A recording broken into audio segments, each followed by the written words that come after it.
Now, hello, world. Everybody who speaks English, and I'm going to try my best to speak English because, as you can hear on my accent, English is not my native language. I'm from Denmark. I'm Danish. You know, Denmark in Europe. Just to the left of Sweden, just below Norway, and just above Germany. That's where Denmark is located. Anyways, and that means that sometimes I need to find the words to express it right. To find the right words, so there will be some artistic pauses in this. Just like that. And that. Well, so just bear with me, that's what I'm saying. Be patient.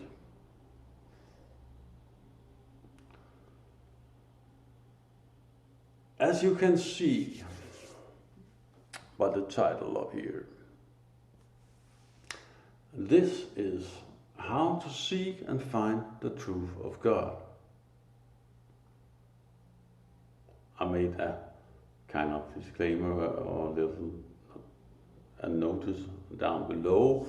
This has nothing to do with Christianity, because people who don't know Christianity associate some of these words or these terms that I use with Christianity. But it has nothing to do with that. This is the truth, which Christianity is none.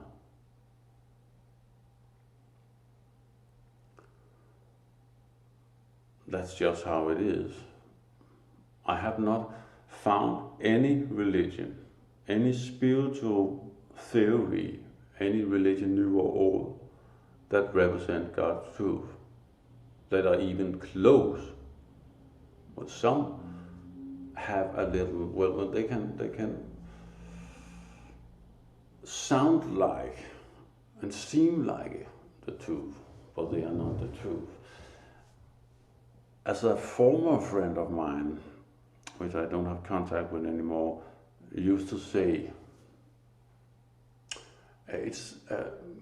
and what did he used to say? He used to say that sometimes with the religious, it is like this, that sometimes they actually speak the truth, say what is true, but meanwhile, at the same time, they think false about what they are saying. They think religiously, they interpret the truth religiously. So therefore, it may sound true and it may be true what they say, but not what they think it means that they say. The interpretation. Still trying to speak English. And that's why some of these things that I'm talking about here may make you associate with Christianity, especially Christianity, because Christianity are talking about God and Jesus. But in a wrong way. Because Jesus said he was sent by God to do the will of God and not his own will. And that he can do nothing of himself, as he hears, so he judges, and so on. So of course Jesus says that he is not the creator God, but the Christians claim that he is. And already there we have revealed that they are deliberate liars. And those quotations of Jesus where he says he was sent by God, and he says it so many times, and he's not here to do the will of God and so on, and that his words are not, the words he speaks is not his own, but the words of God who sent him. they are written in the Bible. The Bible is the very same, what they call the Holy Bible, and which they claim is 100% true. But the words of Jesus in the Bible, they don't believe, and they contradict deliberately, and that's why I call them deliberate lies. Enough of those lies, enough of those religious misunderstandings, to say it mildly. Because many, well, a little more than, because many don't know better and don't understand this, but they should know better just by reading the Bible and the words of Jesus. They should know better. And they are not excused by it, but it explains why they think like this, that they are a tradition. You know the tradition of teaching, if someone is religious, a Christian for instance, and then they teach the children, if they get children, they teach them this religious tradition, this dogma, this lie. And then they also teach them about hell and scare them with hell, so they stay within the frames of the religion. That is a scare tactic, that eternal hell. And those children grow up and believe all this, and are scared not to believe it because of the threat of hell. It's a very nasty, unjust way of doing things. And then these children, who have grown up and become grown up, and now have their own lives, they get children and teach them exactly the same. And so the evil circle of indoctrination carries on from generation to generation. So that explains why they do it, why they think like that, but it does not excuse it in any way, because they can just read the word of Jesus, which reveals clearly the Christian deceit, that the Christian dogma is a man-made lie, which clearly contradicts Jesus. Moving on, enough of that. But it's necessary to get this, and to understand this, to understand what I'm talking about.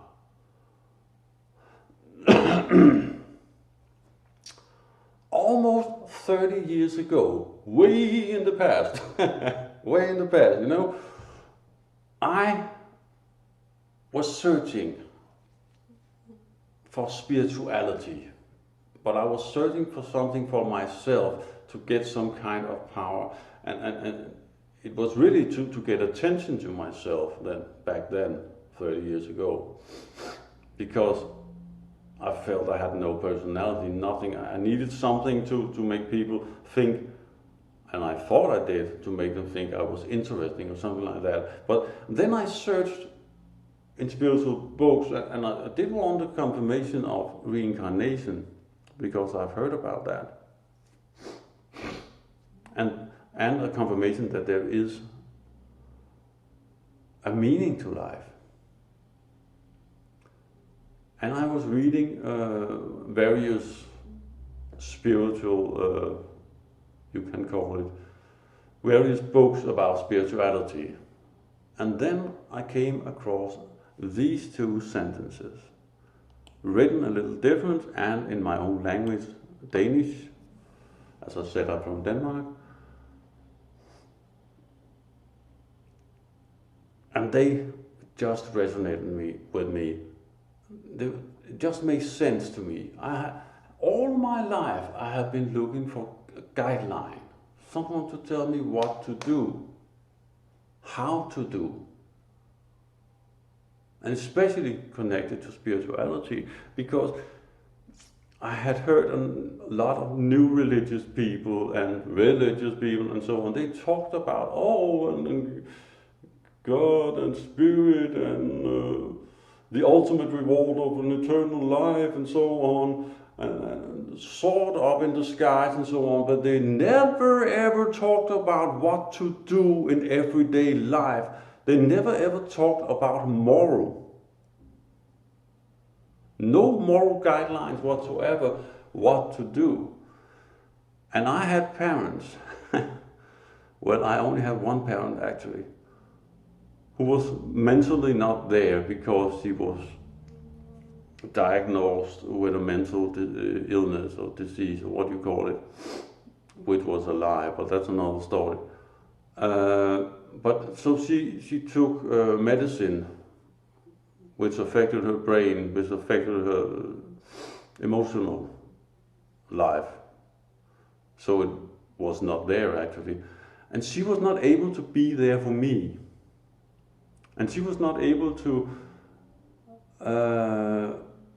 pass on any life experience, any life wisdom at all. And my father, my biological father, was not there either. He was not even present. She had met him, got pregnant, and then he was out of there. Bye bye, daddy. So I have all my life searched for some kind of wisdom, some kind of direction. And when I read that in a book called There Is No Death, it's not about the content of the book, but it's about these two sentences, which they also taught me was a quotation of Jesus. And I never heard about this in any religious context, certainly not through Christianity. Any Christians told me, no, none of them told me this. Because they don't believe in this. They don't believe Jesus, as I said. Not at all. They just pretend. But they only believe the dogma, not what the words of Jesus. And these two sentences, I need to get back to this. This was what started my search for the meaning of life. It makes sense to me that this was a way, no matter if it existed or not, the meaning of life, these two sentences was a very logical, sensible way of thinking. You shall not do unto others as you would not others do unto you. Yes, try not to do that. You should do unto others as you would that others should do unto you. Try to do that instead. Very simple. Then I did not search for the meaning of life in long periods of my life, but I occasionally returned to try and search a little more, and then I was disappointed when I searched through the religion or through the spiritual theories and New Age and all that. I was disappointed every time, and then I went away for it for a long time, and then I went back and so on. Not before I started to try to actually, really seriously live by these two sentences, which in reality, which is the same as love thy neighbor as thyself, as I've written here, and which is actually the same as practising righteousness. Not before I did that, I began to find the truth of God. Then things started to happen.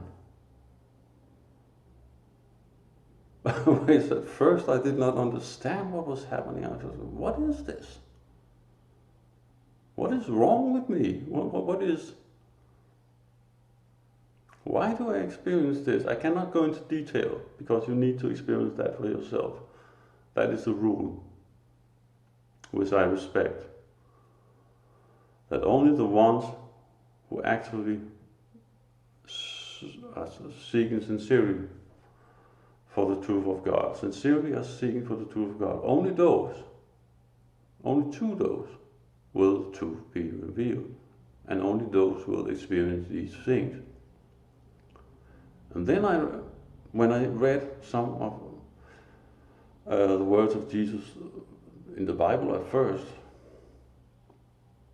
and then I came across a place that actually described what I was experiencing. But I could not know that it was supposed to be interpreted like that, because it was not part of my experience. That was what it was describing. And I can assure you, this is not an interpretation, this is actually how it really was. Very surprising, very unexpected. But that is exactly what I'm experiencing right now, I said to myself. Or what I experienced at that point in time. And it happened, it was timed like this, that when I sincerely were regretting some of my moral mistakes. As I'm reading about here, moral mistakes, and practicing righteousness at the same time. That was the time it happened, exactly after that, exactly after I sincerely repented that and sincerely corrected myself according to the law of love, these two sentences up here. Then it happened. For a period, for a short period maybe, for an hour or two, sometimes the whole evening before I went to sleep, and was not there the next day and so on. But it happened exactly at that time. And then it didn't happen before the next time I really sincerely realized some of my moral mistakes and sincerely regretted them. And I think I did, yes, I did ask God for forgiveness too, but it's also important, but it's important to realize to yourself, this is wrong. I don't want to repeat this mistake. Then it comes to you.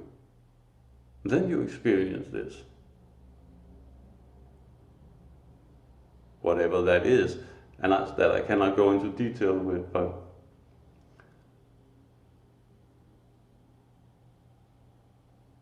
and that was confirmation number one, which happened several times, not quickly in a row, but with days apart, maybe a month apart, and so on. And then for a long period of time, I fell off the path of righteousness, as I call it, you know, by practicing righteousness and all that. This whole thing is the path of righteousness, as I call it, doing as Jesus told the disciple and everyone else to do. But then when I returned again, and I almost forgotten about this, I actually had, more or less, until I was reminded of it when I again realized some moral mistakes. And then it happened again, this confirmation.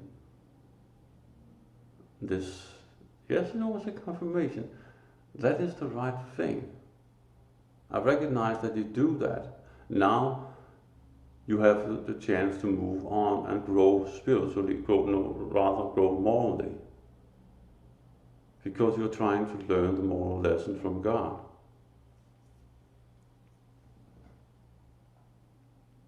So what I'm trying to tell you is that I know that I found the truth of God because I've had these confirmations, which leave me no doubt whatsoever, no doubt. And later another more permanent confirmation came along, which also surprised me, which also was very unexpected, and I never expected it to work like that. What is this? Again, but it was a different kind, which was still but I still experienced the first kind of confirmation. And then a third confirmation came when I needed it the most, when I was about to doubt all this and thought that I just imagine everything and so on. But I tried to say to myself, no matter if it's true or not, or I imagine anything and it's not true, I still want to try to live by these two sentences, because they make sense. I love them.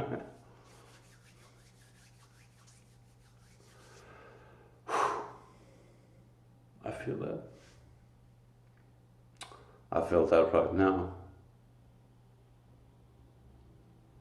And then this third kind of confirmation was so powerful, man. Wow. And that is also something Jesus has described through his words in the Bible. And another place of the Gospel of the Perfect Life, which I'm quoting from here or something. Or mentioning here. This is a quote from that too.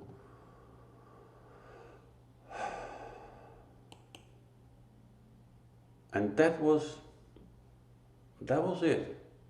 And even though I fell, even though I went away from the path for a long period of time, sometime after that, I returned, and then then I went away from, and I returned again and so on. But now I'm here, and I've never been this long on the path, near the path anyway.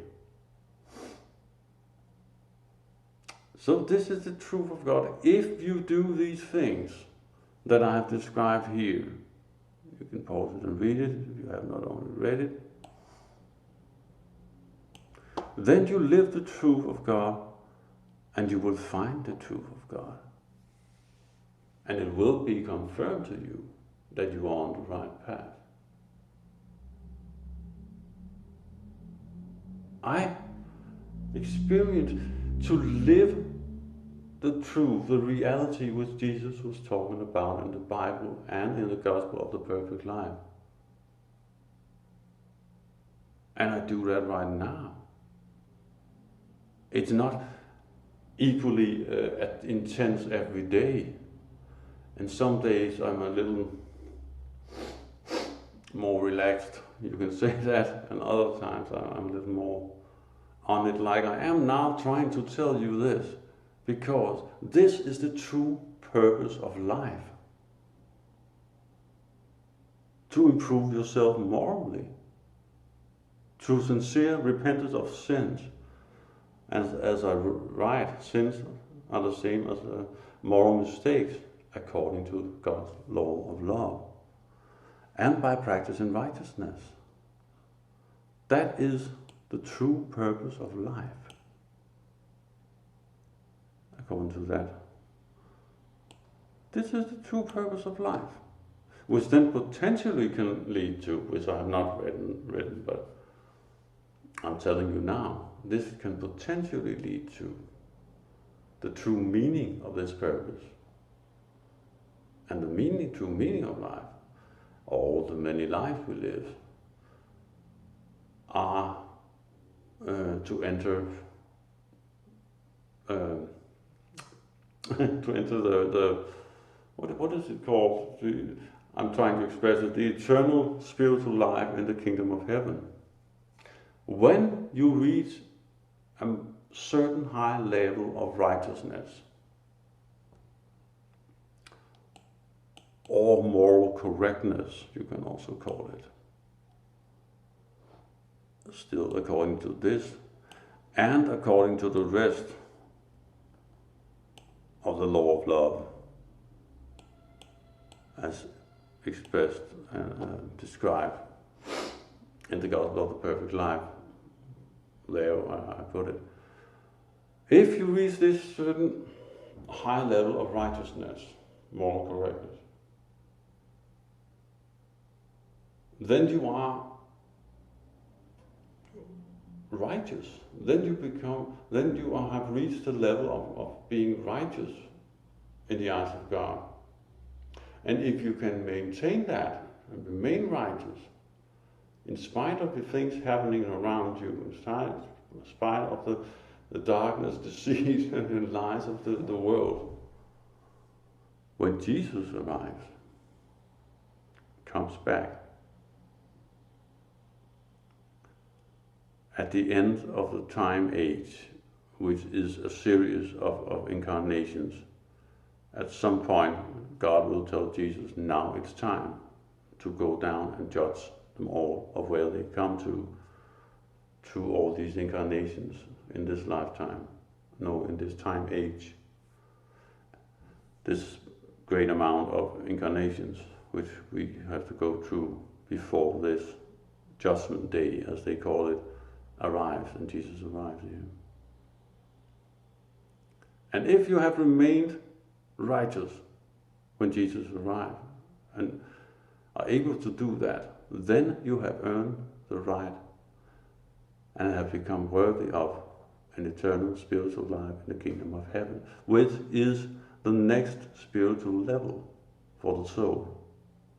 Very high, very big honor.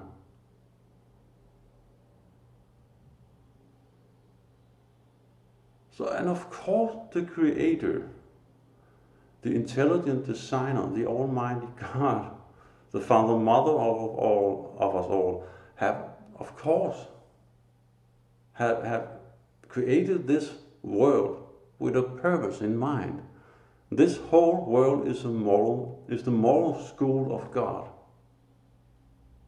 where you learn moral lessons through sufferings and challenging. Different kind of challenges, and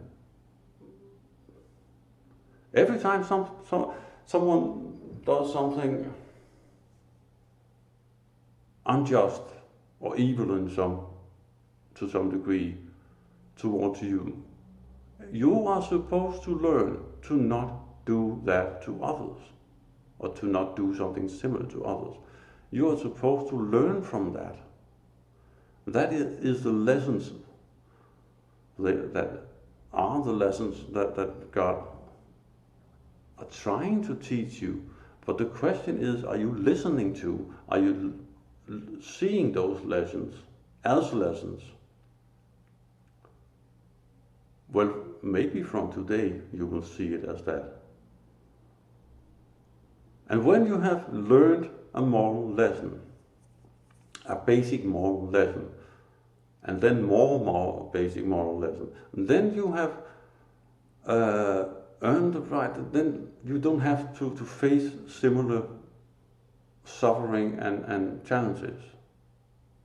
Then you have moved on and earned the right to move on. Then you have passed the basic exam and you have moved on, and are now ready to learn the more advanced moral lessons from God. And from then on, your life will become just a little more bearable, I will tell you that. Well, a whole lot actually.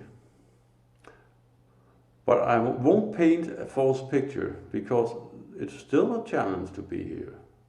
And you still go through sufferings, and sometimes you will fall back and make some mistakes that you thought you have learned. And we repeat that mistake. Oh, I gotta learn that. I need to be aware of that, because I'm not finished with that.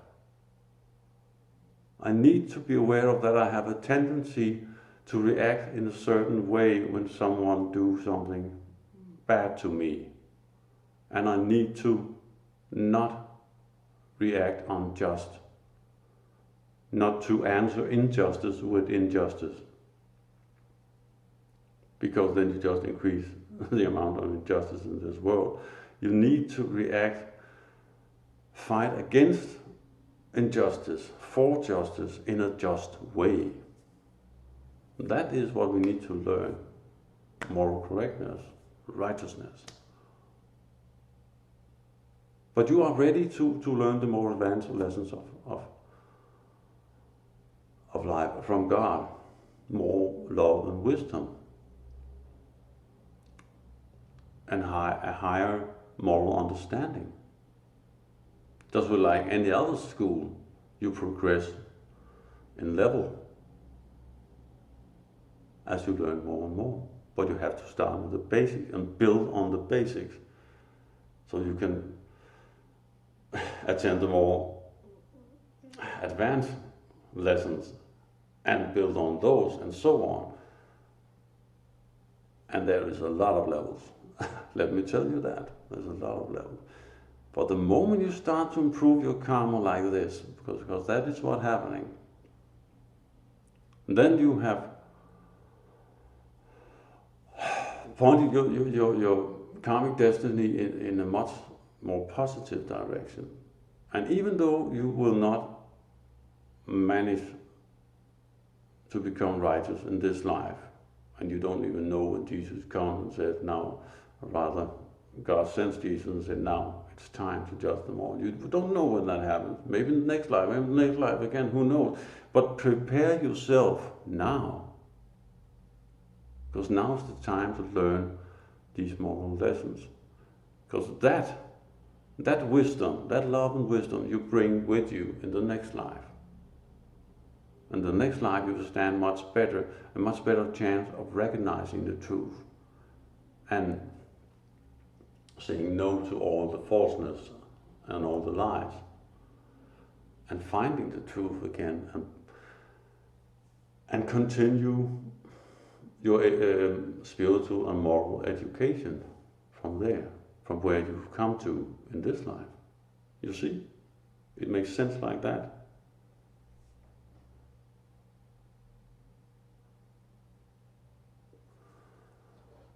And that is connected to this one. For God is just and rewarded everyone according to their works. That which they sow, they shall also reap. So if you sow love, if you sow neighborly love, if you sow righteousness, goodness in general, justice, mercy, compassion, kindness, all these beautiful, wonderful things, and learn the moral lesson and grow in your moral understanding, then that's what you reap. That's when you will be rewarded with.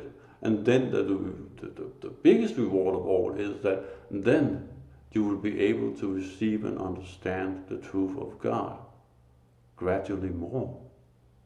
You start with the basic, and then you build from there. Also,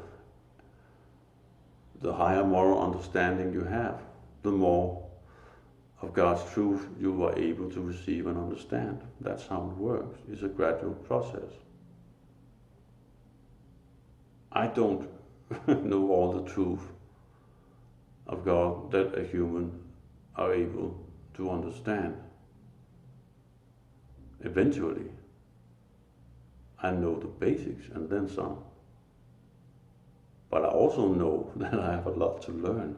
It's like with this, it is the more you learn, the higher moral understanding you have, the more you realize how little you know and how much more there is to learn about righteousness, moral correctness.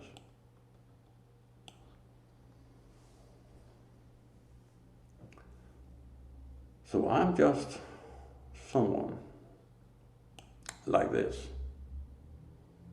I sincerely try to do what Jesus told the disciples and everyone else to do. And of course, the true disciple of Jesus is someone who actually try to do what Jesus told the disciples and everyone else to do. Do it in real life. It's not a theory. It's not, oh, I have faith that it happens to me and will automatically happen, and I will wonder in God, so God will do it for me. No. Religious nonsense. You actually have to do it. Because I did it. And that's how I found the truth of God,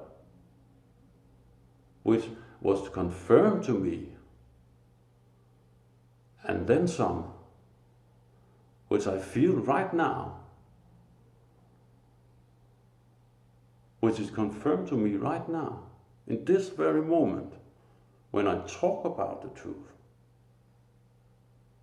There's no doubt. As I said, it intensifies when you talk about the truth, when you read about the truth, when you write about the truth. It intensifies. And I feel when I talk about this, it's easier to talk about. It's like I'm being guided, but not exactly guided, but guided anyway. Encouraged, that's the word, encouraged to talk about the truth by the Spirit of Jesus, which is one with the Spirit of God. We are supposed to be one with the Spirit of Jesus. So we can, in the likeness of Jesus, do what Jesus told the disciples, everyone else to do. Do what Jesus did. Try to do. I know you cannot do it all just at once, but the Spirit of Jesus, the way he worked, the way he treated others, that is, in that likeness of Jesus, you should strive to become. And that's how you should strive to become one with the Spirit of Jesus. At least at the beginning. We all got to start somewhere. And you, who had the patience with me and listened to all I had to say here, and bear with me and bear with my bad accent, Danish accent and so on. Do it. Just do it. And I guarantee if you keep at it and keep trying, even though you fail, which is a natural part of a learning process, of course, failing is a natural part of the learning process. But if you do that and keep at it, I guarantee you will find it and you will experience these or similar confirmations that this is God's honest truth.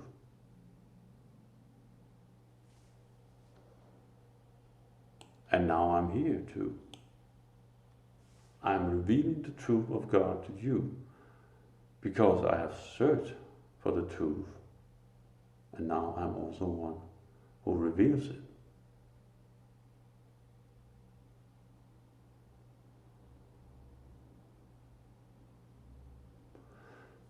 This was all I have to say about this for now.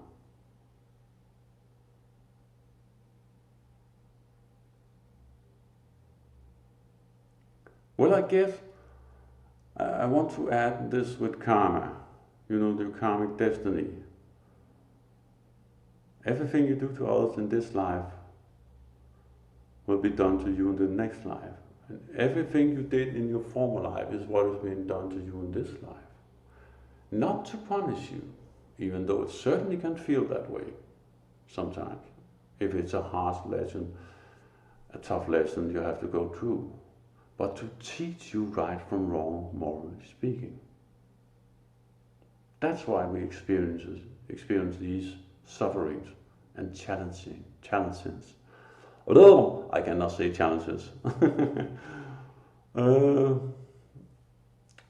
we have to go through all these sufferings. That is why. But the sufferings will become less tough the moment you start learning, listening and learning to the moral lessons of God. But it's still hard. Of course, it will always be hard to look at yourself in the light of truth and realize your own moral mistakes. Of course it's not pleasant. Of course it's not. But it's necessary to get beyond that. And then it's true what Jesus says, that blessed are those who hunger and thirst for righteousness. Blessed can also mean happy are those. because you will experience that happiness. And you will not be left alone anymore. Now you're cooperating with Jesus and doing the will of God. And that is a beautiful experience, I'll tell you. That is exceptional.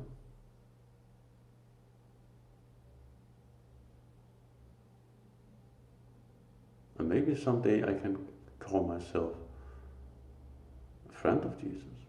He talked about to the disciples that I now consider you friends. And that's when they reach that high level of righteousness. Such a high level that they were able to receive the Spirit of truth.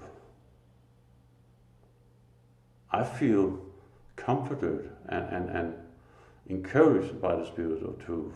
I'm near the Spirit of truth, but I will not, like the Christians lie about, will not claim that I have the Spirit of truth in me. When that day comes, I won't even say that because that's not important. Important is the message and why we are here and what we are here to learn, to understand that, and to spread it, and to spread the gospel. I recommend you all who sincerely seek the truth of God to read this gospel, the gospel of the perfect life. So you see, I was not finished. This gospel in the beginning, it can seem like, I'll show you some of it, the beginning of it. It would seem like, not exactly this part of it, but the next part, when it starts, Lection 1 and so on. The way it's written, because it's Old English and so on, it would seem like, it could look like the Bible. But when you start to read details and you progress in this and read more and more, and I recommend you read a little at a time and then let it sink in, maybe sleep upon it and then read the next day and so on, because this is concentrated wisdom. But it does look a little like the way it's written in the Bible. But this is the non-corrupted version, the true, the genuine gospel of Jesus, of the life of Jesus. But you can pause and you can read this, and many will jump off already there. I assume you have done that if you wanted to. Many will jump off here, Jesus Maria. They will, what do they call that? He was called Jesus, not Maria, and so on. And especially the religious. And that he was truly the offspring of David, but truly the physical child of Joseph and Maria after the flesh, and then the Son of God, through divine love and wisdom after the Spirit. And the Spirit is, of course, the Spirit of God. Many will say, oh no, that does not fit with the religious interpretation of Christianity. Oh, and then they run away, almost screaming, run away, and don't understand what they are missing.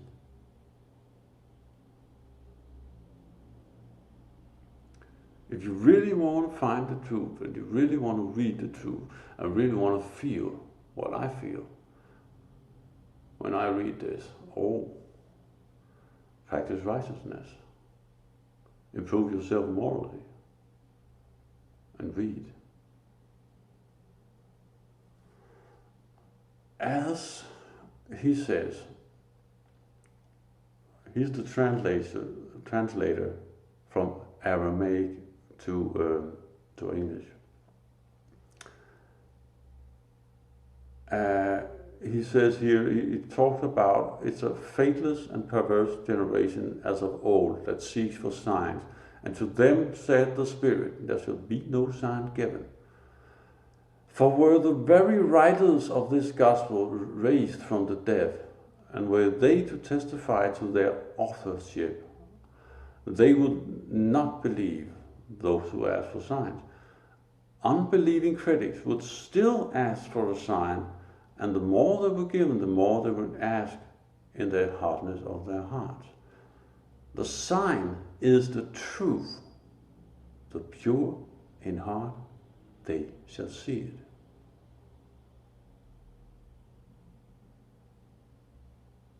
So if you're pure in heart, you will see it.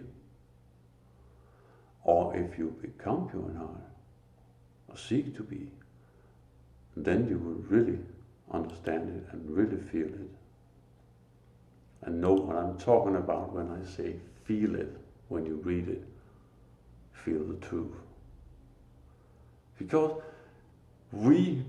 God is in all things, and all things are in God. And God is in your heart too, in the very DNA of your body. And encoded in there is the ability to recognize the truth of God in the heart of your soul, you can say too. And that's why you will recognize the truth of God when you see it. If you have nothing else that misleads you, like religions and spiritual theories, which all those man-made things. If you can manage to see through that and understand, and you have the heart to understand these two sentences and why they are so important and why they are the foundation of God's love and law of love, sorry about that, why they are the foundation of God's law of love, and why the whole law rests upon this,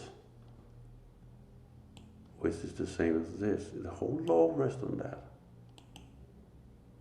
If you have the heart to see that, you are one of the pure in heart. And you are the one I address right now. And try to inspire and encourage to walk the path of righteousness and live the truth of God, so you will find the truth of God. Now, I'm finished.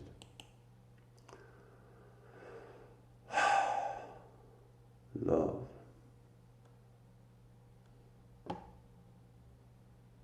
It's all about love and wisdom, man. The love and the wisdom is one for the salvation of all.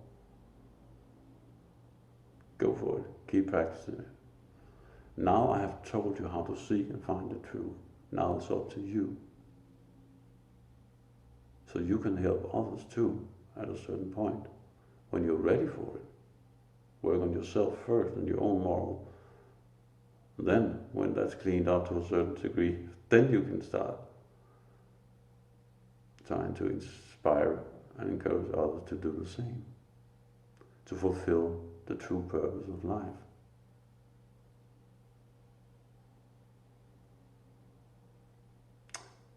That's it. Talk to you later. Bye for now.